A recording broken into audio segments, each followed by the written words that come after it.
ನಮಸ್ತೆ. Breathing for successful ಲೈಫ್ಗೆ ಸ್ವಾಗತ. ನಾನು ನಿಮ್ಮ ರಾಜ್ಕುಮಾರ್ ಯಾದವ್. ಹಿಂದಿನ ಜನ್ಮದ ಕರ್ಮಗಳು ಅದು ತಿಳಿಯೋದು ನಮ್ಮವರು ತಂದೆ ತಾಯಿ ಮಾಡಿರೋದು ಯಾವುದೋ ಒಂದು ಕರ್ಮನ ನಾವು ಕ್ಯಾರಿ ಮಾಡೇ ಇರ್ತೀವಿ ಅಲ್ವಾ. ಎಷ್ಟು ಒಳ್ಳೇದು ಮಾಡಿತ್ತು, ಎಷ್ಟು ಕೆಟ್ಟದ್ದು ಮಾಡಿರ್ತೀವೋ ಆ ಒಳ್ಳೇದು ಮಾಡಿರೋದನ್ನು ಒಳ್ಳೆಯ ಕಷ್ಟ ಕಾಲದಲ್ಲಿ ಕಾಪಾಡ್ತಾ ಇರುತ್ತೆ. ಕೆಟ್ಟದ್ದು ಮಾಡಿರೋದನ್ನು ಅದು ಒಳ್ಳೆಯ ಟೈಮಲ್ಲಿ ಕಷ್ಟವನ್ನು ಕೊಡ್ತಾ ಇರುತ್ತೆ. ಅಂದರೆ ಇನ್ನೇನು ಕೈಗೆ ಸಿಕ್ಕಿದ್ದು ಬಾಯಿಗೆ ಸಿಕ್ಕಿಲ್ಲ ಅಂತ ಆಗ್ತಾ ಇರುತ್ತೆ ಎಲ್ಲರ ಜೀವನದಲ್ಲಿ. ಅದೆಲ್ಲ ಹಿಂದಿನ ಜನ್ಮದ ಕರ್ಮಗಳು. ನಾವು ನಮಗೆ ತಿಳಿಯೋದು ಹಿಂದೆ ನಾವು ಹುಟ್ಟಿದಾಗಿಂದ ಮಾಡಿರುವಂಥ ಕರ್ಮಗಳು. ಯಾರನ್ನಾದರೂ ನೋವಿಸಿರ್ತೀವಿ, ಅವ್ರಿಗೆ ಏನಾದರೂ ಒಂದು ಹೊಡೆಯೋದು, ಬಡಿಯೋದು, ದ್ರೋಹ ಮಾಡಿರೋದು, ಇವೆಲ್ಲನೂ ಕ್ಯಾರಿ ಮಾಡ್ಕೊಂಬರ್ತೀವಿ. ಅದರದ್ದು ಕರ್ಮ ನಾವು ಅನುಭವಿಸ್ತಾನೆ ಇರ್ತೀವಿ. ಮೂರನೇದು ಬಂದು ಈ ಹಣ ಇದೆ ಅಂತೇಳಿ ಅಹಂಕಾರದಲ್ಲಿ ಮೆರೀತಾ ಇರ್ತಾರೆ. ಇದು ಎಕ್ಸಾಂಪಲ್ಗೆ ಹೇಳ್ಬೇಕಂದ್ರೆ ಈ ರಾಜಕೀಯ ವ್ಯಕ್ತಿಗಳು ಮತ್ತು ಈ ರೌಡಿಸಮ್ ಮಾಡೋರು ಇವರೆಲ್ಲ ಇದನ್ನು ಜಾಸ್ತಿ ಯೂಸ್ ಮಾಡ್ತಾ ಇರ್ತಾರೆ. ಇನ್ನೊಬ್ಬರನ್ನ ಹೊಡೆಯೋದು, ಒಬ್ಬರನ್ನ ಕೇವಲವಾಗಿ ನೋಡೋದು. ಯಾವಾಗಲೂ ಕಾಲ ಹಿಂಗೆ ಇರೋದಲ್ಲ ಅಲ್ವಾ. ಇವತ್ತಿರೋ ಪ್ಲೇಟ್ ಹಿಂಗಿರೋದು ಹಿಂಗೂ ತಿರುಗುತ್ತೆ. ಈ ಮೆಡಿಟೇಷನ್ ಮಾಡಿದ್ರೆ ಮತ್ತು ಈ ಸ್ಪಿರಿಚುವಲ್ ಕನೆಕ್ಟ್ ಆದರೆ ನಮ್ಮ ಕರ್ಮವನ್ನು ಕಡಿಮೆ ಮಾಡ್ಕೋಬೋದು ಅಂತ ಹೇಳ್ತಾರೆ. ಅದರಲ್ಲಿ ಎಷ್ಟು ಮೆಡಿಟೇಷನ್ ಮಾಡಿದ್ರೆ ಅಷ್ಟು ನಮ್ಮ ಕರ್ಮ ಬೇಗ ಕ್ಲಿಯರ್ ಆಗುತ್ತೆ ಅಂತ ಹೇಳ್ತಾರೆ. ಇದನ್ನು ಏನಂತ ಹೇಳ್ತಾರೆ ಅಂದರೆ ಇದು ಅಡ್ವಾನ್ಸ್ ಮೆಡಿಟೇಷನ್ ಅಂತ ಹೇಳ್ಬೋದು. ನಾವು 1 ತಿಂಗಳು ಮೆಡಿಟೇಷನ್ ಮಾಡೋದು ಒಂದೇ, ಇದು 1 hour ಸೆಷನ್ ತಗೊಳ್ಳೋದು ಒಂದೇ. ಹಾಗಿರುತ್ತೆ ಈ ಬ್ರೆತ್ ವರ್ಕ್ ಅನ್ನೋದು. ಇದೇನಾಗುತ್ತೆ ಅಂದರೆ ಈ 5 elements ಬ್ರೆತ್ ವರ್ಕ್ ಮಾಡೋದ್ರಿಂದ ನಮ್ಮ ಬಾಡಿಯಲ್ಲಿರೋ 5 elements ಹೊರಗಡೆ ಸಿಗೋ 5 elements ಜೊತೆ ನಾವು ಕನೆಕ್ಟ್ ಮಾಡಿ ಎಲ್ಲಿ ಏನು ಸ್ಟಕ್ ಆಗಿದೆ, ಬ್ಯಾಲೆನ್ಸ್ ಆಗಿದೆ ಅದನ್ನು ಇದು ಮಾಡ್ಬೋದು. ಎಕ್ಸಾಂಪಲ್ಗೆ ಹೇಳ್ಬೇಕಂದ್ರೆ ಗಾಡಿಯಲ್ಲಿ ಒಂದು ಬೇರಿಂಗ್ ಅಂತ ಇಟ್ಕೊಳ್ಳಿ. ಎಲ್ಲ ಗಾಡಿಯಲ್ಲಿ ಬರುತ್ತೆ ಬೇರಿಂಗ್ ಅಂತ. ಅದು ಸುಮಾರು ದಿವಸದಿಂದ ಯೂಸ್ ಮಾಡದಿರ ಇದ್ದರೆ ಇಲ್ಲ ಏನಾದರೂ ಸರ್ವಿಸ್ ಮಾಡಿಸದೇ ಇದ್ದರೆ ಏನಾಗುತ್ತೆ ಅಂತ ಹೇಳಿದ್ರೆ ಅದು ಸ್ಟಕ್ ಆಗಿರುತ್ತೆ. ಅದನ್ನು ಯೂಸ್ ಮಾಡಬೇಕಾದ್ರೆ ಏನು ಮಾಡಬೇಕು, ಸ್ವಲ್ಪ ಆಯಿಲ್ ಹಾಕಿ ಸ್ವಲ್ಪ ಮೂವ್ ಮಾಡಿ ಕರೆಕ್ಟಾಗಿ ಕೂರಿಸಿದ್ರೆ ತಿರುಗಿ ಅದು ರನ್ನಿಂಗ್ ಆಗುತ್ತೆ. ಅದೇ ಥರ ನಮ್ಮ ಜೀವನವೂ ಅಷ್ಟೇ, ನಮ್ಮ ಬಾಡಿಯಲ್ಲೂ ಅಷ್ಟೇ ಆ ಥರ ಜಾಮ್ ಆಗಿರ್ತವೆ ಎಲ್ಲ. ಭಗವದ್ಗೀತೆಯಲ್ಲಿ ಹೇಳಿದ್ದಾರೆ, ಯದ್ಭವನ್ ತದ್ಭವತೆ ಅಂತ. ನಾವು ಏನು ಯೋಚನೆ ಮಾಡ್ತೀವೋ ಅದೇ ನಡೀತಾ ಇರುತ್ತೆ ಅಲ್ವಾ. ಈ ಬ್ರೆತ್ ವರ್ಕ್ ಮಾಡೋದ್ರಿಂದ ಈ ಚಕ್ರಸ್ನ ಈ 5 ಚಕ್ರನ ಏನು ಮಾಡುತ್ತೆ, ಇದು ಬ್ಯಾಲೆನ್ಸಿಂಗ್ ಮಾಡಿ ಸರ್ವಿಸ್ ಮಾಡುತ್ತೆ ಈ ಬ್ರೆತ್ ವರ್ಕ್ ಅನ್ನೋದು. ಇದು ಮಾಡಿದಾಗ ಏನಾಗುತ್ತೆ, ನಿಮ್ಮ ಲೈಫ್ ಸ್ಟೈಲು ಈ ಬ್ರೆತ್ ವರ್ಕ್ ಮಾಡೋದ್ರಿಂದ ಏನೇನು ಬದಲಾಗುತ್ತೆ ಅಂತ ಹೇಳ್ತೀನಿ. ನನ್ನ ಅನುಭವದಲ್ಲಿ 12 ವರ್ಷ ಅನುಭವದಲ್ಲಿ ಹೇಳ್ತೀನಿ. ಎಷ್ಟೋ ಕ್ಲೈಂಟಿದ್ದು ನಾನು ಎಷ್ಟೋ ಕ್ಲೈಂಟಿದೆಲ್ಲ ನಾನು ಫೀಡ್ಬ್ಯಾಕ್ ಬರೆದಿಟ್ಟು ಒಬ್ಬೊಬ್ಬರು ಸ್ಟಡಿ ಮಾಡಿ ನಾನು ಹೇಳ್ತಾ ಇದ್ದೀನಿ. ಈ ಬ್ರೆತ್ ವರ್ಕ್ ಮಾಡಿದ ಮೇಲೆ ಅವ್ರ ಲೈಫ್ ಅಂದರೆ ಏನು, ಅವ್ರಿಗೆ ಏನು ಪರ್ಪಸ್ ಬಂದಿದ್ದಾರೆ, ಅವ್ರ ಮುಂದೆ ಏನಾಗಬೇಕು ಅನ್ನೋದು ಒಂದು ಕ್ಲಾರಿಟಿ ಸಿಗುತ್ತೆ. ಮತ್ತು ನಿಮ್ಮ ಸರೌಂಡಿಂಗಲ್ಲಿ ನೆಗೆಟಿವ್ ಜನನೂ ಇರ್ತಾರೆ, ನೆಗೆಟಿವ್ ಎನರ್ಜಿನೂ ಇರುತ್ತೆ. ಇದನ್ನು ಹೇಗೆ ಕಂಡುಹಿಡಿಯೋದು, ಹೇಗೆ ಕ್ಲಿಯರ್ ಮಾಡೋದು ಅಂತ ಯಾರಿಗೂ ಗೊತ್ತಿರಲ್ಲ. ಓಕೆ, ಅದ್ರ ಜೊತೆನೇ ಟ್ರಾವೆಲ್ ಮಾಡಿಕೊಂಡು ಹಂಗೆ ಜೀವನ ಹಾಗೆ ಹೋಗ್ತಾ ಇರುತ್ತೆ. ಒಂದು ಕ್ಲಾರಿಟಿ ಇಲ್ದಿರ, ಒಂದು ನೆಮ್ಮದಿ ಇಲ್ದಿರ ಹೋಗ್ತಾ ಇರುತ್ತೆ. ಯಾವ ಕಡೆ ಎಳಿತದೋ ಆ ಕಡೆ ಹೋಗ್ತಾ ಇರುತ್ತೆ ಜೀವನ, ಒಂದು ಬ್ಯಾಲೆನ್ಸಿಂಗ್ ಇರಲ್ಲ.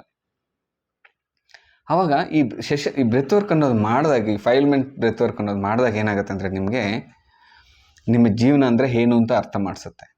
ನಿಮ್ಮ ಸರೌಂಡಿಂಗಲ್ಲಿರುವಂಥ ನೆಗೆಟಿವ್ ಜನ, ನೆಗೆಟಿವ್ ಎನರ್ಜಿ ಏನು ಮಾಡುತ್ತೆ ಅಂದರೆ ಅದೇ ಆಟೋಮೆಟಿಕ್ಲಿ ನಿಮಗೆ ತಿಳಿದಂಗೆ ನಿಮ್ಮಿಂದ ದೂರ ಮಾಡ್ತಾ ಇರುತ್ತೆ. ಅದು ಯಾವತ್ತಾದರೂ ನಿಮಗೆ ಅದು ನಿಮ್ದಲ್ಲ, ಅದು ನಿಮ್ದಲ್ಲ ಅಂತ ಇರೋದನ್ನು ನಿಮಗೆ ಗೊತ್ತಿಲ್ದಿರ ಸ್ವಲ್ಪ ನೋವಾದರೂ ಸರಿ ಅದೇ ದೂರ ಮಾಡ್ತಾ ಇರುತ್ತೆ. ಅದೊಂದಾಗುತ್ತೆ. ಮತ್ತು ನಿಮ್ಮ ಮನೆಯಲ್ಲಿ ವಾತಾವರಣ ಇನ್ಕ್ಲೂಡಿಂಗ್ ವೈಫ್ ಆಗಿರ್ಬೋದು, ಮಕ್ಕಳಾಗಿರ್ಬೋದು, ಯಾರೇ ಆಗಿರ್ಬೋದು, ಫ್ರೆಂಡ್ಸ್ ಆಗಿರ್ಬೋದು, ಸ್ವಲ್ಪ ಜನರಿಗೆ ತಂದೆ ತಾಯಿ, ಯಾರೇ ಆಗಿರಲಿ, ನಮ್ಮ ಶತ್ರುಗಳು ನಮ್ಮ ಹತ್ರನೇ ಇರ್ತಾರೆ ಅಲ್ವಾ. ಅದರಿಂದ ಇದು ಯಾವುದು ಅಂತ ಕಂಡುಹಿಡಿಬೇಕಂದ್ರೆ ನಿಮ್ಮ ಜನ್ಮದಲ್ಲಿ ಆಗೋದಿಲ್ಲ ಅದು. ಓಕೆ, ಅದೆಲ್ಲ ಅನುಭವಿಸಿ ಆ ಒದೆ ತಿಂದು ಏನೇನಾಗಬೇಕು ಅದೆಲ್ಲ ಆದಮೇಲೆ ನೀವು ಚೇತರಿಸ್ಕೋಬೇಕಾಗತ್ತೆ. ಅದೇ ಇದನ್ನು ಮಾಡಿದ್ರೆ ನಿಮಗೆ ತಿಳಿದಂಗೆ ಅವನ್ನೆಲ್ಲ ಕ್ಲಿಯರ್ ಮಾಡುತ್ತೆ. ನಿಮ್ದು ಯಾವುದು, ನಿಮ್ಮವ್ರು ಯಾರು, ಇದನ್ನು ಅದೇ ದೂರ ಹೋಗ್ಬೇಕಾಗಿರೋದು ದೂರ ಹೋಗುತ್ತೆ, ಹತ್ರ ಬರಬೇಕಾಗಿರೋದು ಹತ್ರ ಬರುತ್ತೆ. ಇದನ್ನು ಅದೇ ಆಟೋಮೆಟಿಕ್ಲಿ ನಿಮ್ಮ ಆತ್ಮ, ನಿಮ್ಮ ಮೈಂಡ್ ಅದೇ ಮಾಡ್ಕೊಳ್ಳುತ್ತೆ. ನಿಮ್ದೇನು ಕೆಲಸ ಇರಲ್ಲ.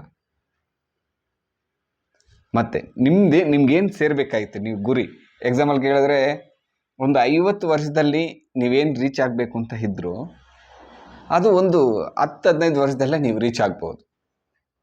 ಈ ಬ್ಯಾಲೆನ್ಸಿಂಗ್ ಆಗುತ್ತೆ ಬಾಡಿಯಲ್ಲಿ. ಯಾಕಂದರೆ ಸ್ವಲ್ಪ ಜನ ನಾವು ಬೆಳೆದಿರೋ ವಾತಾವರಣ ಹಂಗಿರುತ್ತೆ, ಅದು ಏನೂ ಮಾಡೋಕ್ಕಾಗಲ್ಲ.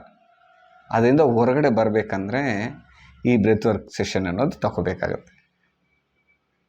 ಇದು ನಾನು ಎಷ್ಟೋ ಜನರ ಒಂದು ಸರ್ವೆ ಮಾಡಿ, ಎಷ್ಟೋ ಜನರಿಗೆ 1000 ಜನರಿಗೆ ನಾನು ಸೆಷನ್ ತಗೊಂಡು ಒಬ್ಬೊಬ್ಬರ ಲೈಫ್ ಸ್ಟೈಲ್ನ ಸ್ಟಡಿ ಮಾಡಿ ಇವಾಗ ಎಲ್ಲರೂ ನೆಮ್ಮದಿಯಾಗಿದ್ದಾರೆ. ನಿಮಗೆ ತಿಳಿಯದಂಗೆ ನಿಜವಾಗ್ಲೂ ನಿಮ್ಮ ಲೈಫಲ್ಲಿ ಒಂದು ಮಿರಾಕಲ್ ನಡೀತದೆ. ಮೊನ್ನೆ ಒಬ್ಬ ಕ್ಲೈಂಟ್ ಸೆಷನ್ ತೊಗೊಳಕ್ಕೆ ಹೋಗಿದ್ವಿ, ಗ್ರೂಪ್ ಸೆಷನ್ನಲ್ಲಿ. ಅವರು ಯಾರಿಗೋ ಹಿಂದೆ ಏನೋ ದ್ರೋಹ ಮಾಡಿರೋದು ಅವ್ರಿಗೆ ಇವಾಗ ಅದಕ್ಕೆ ಕಾಡ್ತಾ ಇತ್ತಾ ನೋವು. ಆ ಸೆಷನ್ ತಗೊಳ್ಳೋವಾಗ ಅಳ್ತಾ ಇದ್ರು. ಏನು ಆಮೇಲೆ ಲಾಸ್ಟಲ್ಲಿ ಕೌನ್ಸಿಲಿಂಗ್ ಮಾಡೋವಾಗ ಹೇಳಿದ್ರು, ನಾನು ಯೂನಿವರ್ಸಲ್ ಮುಖಾಂತರ ಅವ್ರಿಗೆಲ್ಲ ಸಾರಿ ಹೇಳಿದೆ, ನನ್ನ ಕಡೆಯಿಂದ ತಪ್ಪಾಯಿತು ಅಂಥೇಳಿ ಸಾರಿ ಹೇಳಿ ಅವರು ರಿಲ್ಯಾಕ್ಸ್ ಆದರು. ಆ ಥರ ನಮಗೆ ತಿಳಿದಂಗೆ ನಮ್ಮ ಹತ್ರ ಇರುತ್ತೆ. ಮತ್ತು ನಾವು ಯಾರ ಹತ್ರನೂ ಹೇಳ್ಕೊಳಕ್ಕಾಗೋದಿಲ್ಲ. ಮೇನ್ ಪ್ರಾಬ್ಲಮ್ ಅದು. ಈ ಗಂಡ ಹತ್ರ ಹೇಳ್ಕೊಳಕ್ಕಾಗಲ್ಲ, ಮಕ್ಕಳಾದರೆ ತಂದೆ ತಾಯಿ ಹತ್ರ ಹೇಳ್ಕೊಳಕ್ಕಾಗಲ್ಲ, ಒಳಗಡೆನೇ ನುಂಗ್ತಾ ಇರ್ತಾರೆ. ಅದೇನು ಮಾಡುತ್ತೆ ಅಂದರೆ ಒಳಗಡೆ ನಮ್ಮ ಲೈಫ್ ಸ್ಟೈಲ್ನ, ನಮ್ಮ ಬಾಡಿನ ಹಾಳು ಮಾಡ್ತಾ ಇರುತ್ತೆ. ಅಂಥದ್ದು ಏನು ಮಾಡುತ್ತೆ ಅಂದರೆ ಯಾರ ಹತ್ರನೂ ಹೇಳ್ಕೊಳಕ್ಕಾಗಲ್ಲ ಸ್ವಲ್ಪ ವಿಷಯಗಳು. ಸ್ಟೂಡೆಂಟ್ಸ್ ಆಗಲಿ, ದೊಡ್ಡವರಾಗಲಿ, ಚಿಕ್ಕವರಾಗಲಿ, ಯಾರೇ ಆಗಿರಲಿ. ಇದನ್ನೆಲ್ಲ ಇದೇನು ಮಾಡುತ್ತೆ ಅಂದರೆ ನಿಮಗೆ ತಿಳಿಯದಂಗೆ ಇದು ಫಸ್ಟು, ಇಲ್ಲಾಂದರೆ ಅಳು ಮುಖಾಂತರ ಹೊರಗಡೆ ಆಗ್ತೀವಿ, ಇಲ್ಲ ವಾಮಿಟ್ ಮುಖಾಂತರ ಹೊರಗಡೆ ಆಗ್ತೀವಿ, ಇಲ್ಲಾಂದ್ರೆ ಬಾಡಿ ಪೇಯ್ನ್ ಮುಖಾಂತರ ಹೊರಗಡೆ ಆಗ್ತೀವಿ, ಇಲ್ಲ ಜ್ವರ ಬಂದು ಅದ್ರ ಮುಖಾಂತರ ನಾವು ಹೊರಗಡೆ ಹೋಗುತ್ತೆ ಬಾಡಿಯಿಂದ. ಇದನ್ನೆಲ್ಲ ನಾವು ರಿಮೂವ್ ಮಾಡಿಸ್ತೀವಿ. ಈ 5 ಮಿನಿಟ್ಸ್ ಸೆಷನ್ ಒಂದ್ಸಲಿ ಕಂಪ್ಲೀಟ್ ಆದರೆ ನಿಮಗೆ ನಿಮ್ಮ ಲೈಫ್ ಸ್ಟೈಲ್, ಆವತ್ತಿಂದ ನಿಮ್ಮ ಲೈಫ್ ಸ್ಟೈಲ್ ಶುರುವಾಗುತ್ತೆ. ನಿಮ್ಮವ್ರು ಯಾರು, ನಿಮ್ಮದೇನು, ನೀವೇನು ಮಾಡಬೇಕು, ಆ್ಯಕ್ಚುಲಿ ನಿಮ್ಮ ಗೋಲ್ ಏನು, ನೀವು ಹೋಗ್ಬೇಕಾಗಿರೋ ದಾರಿ ಯಾವುದು, ಅದೇ ಕ್ಲಿಯರ್ ಮಾಡುತ್ತೆ. ನೀವೇನು ಮಾಡಬೇಕಾಗಿಲ್ಲ. ಬರೀ ನಾವೇನು ಹೇಳ್ತೀವೋ ಇದನ್ನು ಮನೆಯಲ್ಲಿ ಫಾಲೋ ಮಾಡಿದ್ರೆ ಸಾಕು. ಅಷ್ಟು ಮಾತ್ರ ಮಾಡಿದ್ರೆ ನಿಮ್ಮ ಲೈಫು ಸುಖವಾಗಿ, ಸಂತೋಷವಾಗಿ, ಹ್ಯಾಪಿಯಾಗಿರ್ಬೋದು. ಇದನ್ನೆಲ್ಲ ತಿಳ್ಕೊಬೇಕು ಅಂತ ಹೇಳಿದ್ರೆ ನೀವು ಒಂದ್ಸಲಿ ಒಂದು ಡೆಮೋ ಸೆಷನ್ ತಗೊಳ್ಳಿ. ಫೀಸ್ಗೆ ಒಂದು 999 ಇರುತ್ತೆ ಅಷ್ಟೇ. ಇದು 2 hours ಇರುತ್ತೆ ಹೆಚ್ಚು ಕಮ್ಮಿ ಸೆಷನ್ನು. ಒಂದು ಡೆಮೋ ಸೆಷನ್ ತಗೊಂಡು ಒಂದು ಟ್ರಯಲ್ ನೋಡಿ ನೀವು, ಓಕೆನಾ? ಆವಾಗ ನಿಮಗೆ ಗೊತ್ತಾಗತ್ತೆ. ಯಾವತ್ತೂ ನೀವು ಇದನ್ನು ತಗೋತೀರೋ, ಈ ಸ್ಪಿರಿಚುವಲ್ ಲೈನ್ಗೆ ಕನೆಕ್ಟ್ ಆಗ್ತಿರೋ, ಈ ಕ್ರಿಯಾ ಯೋಗ ಅನ್ನೋದು ಇದೆಲ್ಲ ಮಾಡ್ತಿರೋ, ನಿಮ್ಮ ಜೀವನ ಅಲ್ಲಿಂದ ಸ್ವರ್ಗ. ಇದು ನನ್ನ ಅನುಭವದಲ್ಲಿ ಹೇಳ್ತಾ ಇದ್ದೀನಿ. ಲಾಸ್ಟಲ್ಲಿ ಒಂದು ಮಾತು ಹೇಳ್ತೀನಿ. ನನಗೆ ಜನರ ಮೇಲೆ ಸಿಕ್ಕಾಪಟ್ಟೆ ಕೋಪ, ಕೆಟ್ಟದಾಗಿ ಬೈಬೇಕು ಅಂತ ಅನಿಸುತ್ತೆ. ನಾವೇನಾದರೂ ಒಂದು ಅನುಭವದಲ್ಲಿ ಎಷ್ಟೋ ಸ್ಟಡಿ ಮಾಡಿ, ಎಷ್ಟೋ ಲೈಫು ರೆಡಿ ಮಾಡಿ ಎಲ್ಲನೂ ನೋಡಿದ ಮೇಲೆ ನಾನು ಇಷ್ಟೆಲ್ಲ ಹೇಳಿದಾಗ ಈ ಜನ ಕೇಳಿಸ್ಕೊಳ್ಳಲ್ಲ. ಅದೇ ಏನಾದರೂ ಒಂದು ನೆಗೆಟಿವ್ ಏನಾದರೂ ಒಂದು ಇರಲಿ, ಓಡೋಗಲ್ಲಿ ಇರ್ತಾರೆ. ನಾನು ಎಷ್ಟೋ ಜನರಿಗೆ ಹೇಳ್ತೀನಿ, ಹೆಲ್ತ್ ಮೇಯ್ನಾಗಿ ಇದರಲ್ಲಿ ಇನ್ನೊಂದು ಪರ್ಪಸ್ ಏನು ಗೊತ್ತಾ? Health, body, glowiness. ನಿಜವಾಗ್ಲೂ ಹೇಳ್ತೀನಿ, ನೀವು ಈ 5 ಮಿನಿಟ್ಸ್ ಬ್ರೆತ್ ವರ್ಕ್ ಅನ್ನೋದು ಕಂಪ್ಲೀಟ್ ಮಾಡಿದ್ರೆ ಮಿನಿಮಮ್ ಒಂದು 10 ವರ್ಷ ಹಿಂದೆ ಹೋಗ್ತೀರಾ ಏಜಲ್ಲಿ.